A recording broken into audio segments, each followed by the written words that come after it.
Bismillahirrahmanirrahim. Assalamu alaikum. Hope you are doing very well. In previous videos, we have learnt about the Arabic alphabets and also about the pronouns. Now, in this video is going to be about fi'l. Fa, ain, lam. Fi'l means the verb, the action being taken place. Before going into the details of verb, we have to look at some basic information which is necessary in order to learn the verbs. First of them is any verb action exists with a doer. That is, if there is some work, definitely that is done by someone. So for every verb, for every fi'l, there is a file, the doer of that task. So this was one thing about verbs.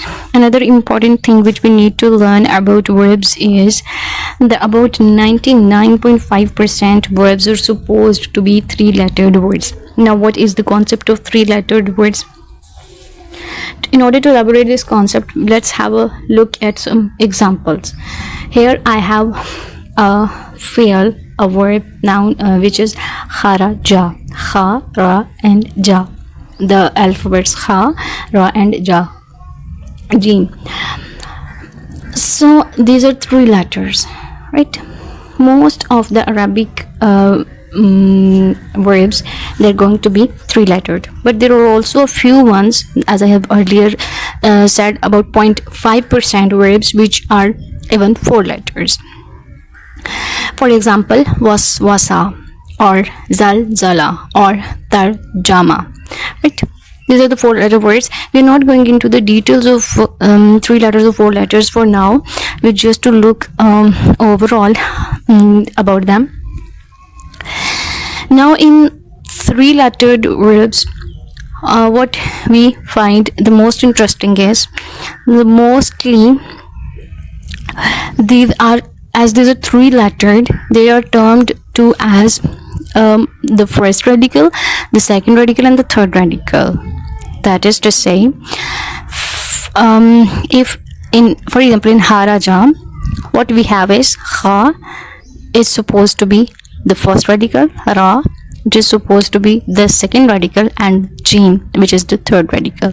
Now in Arabic, the first radical it is supposed to be written as fa kalima, ain kalima and lam kalima, right? Means first radical is supposed to be fa kalima, second is ain, and third is lam kalima. Just as in fi'l, we have fa, ain and lam, so it is very easy to understand them in this way. Fa kalima, the first radical, ain kalima, the second radical, and lam kalima, the third radical.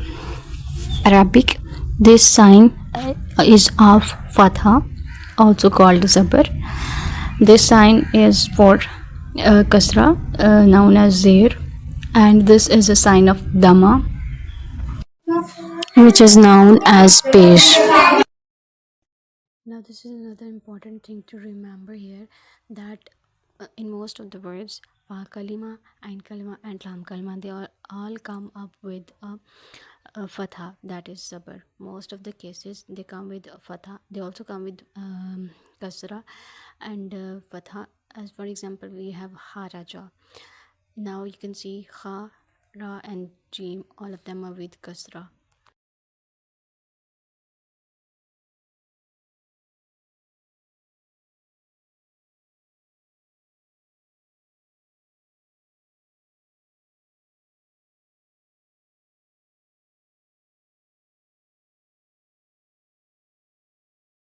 There is also an exception here.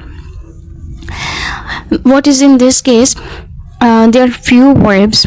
For example, samia, sin is with kasra, fatha, not kasra. Kasra is there, which is coming on with me.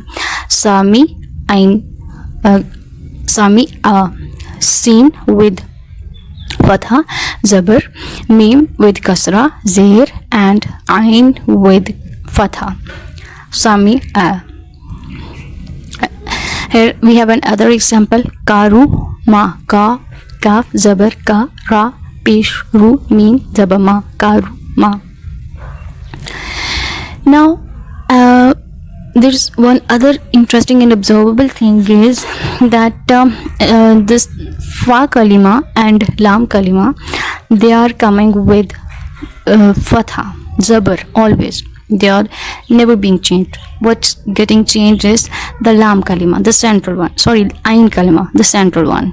Fa, ain and lam, the second radical is being changed. Sometimes it's coming with the zabar, sometimes with ser and sometimes with pesh. So only this central, the second radical, the ain kalima is being changed, and the rest of two remain with remain the same with fatha.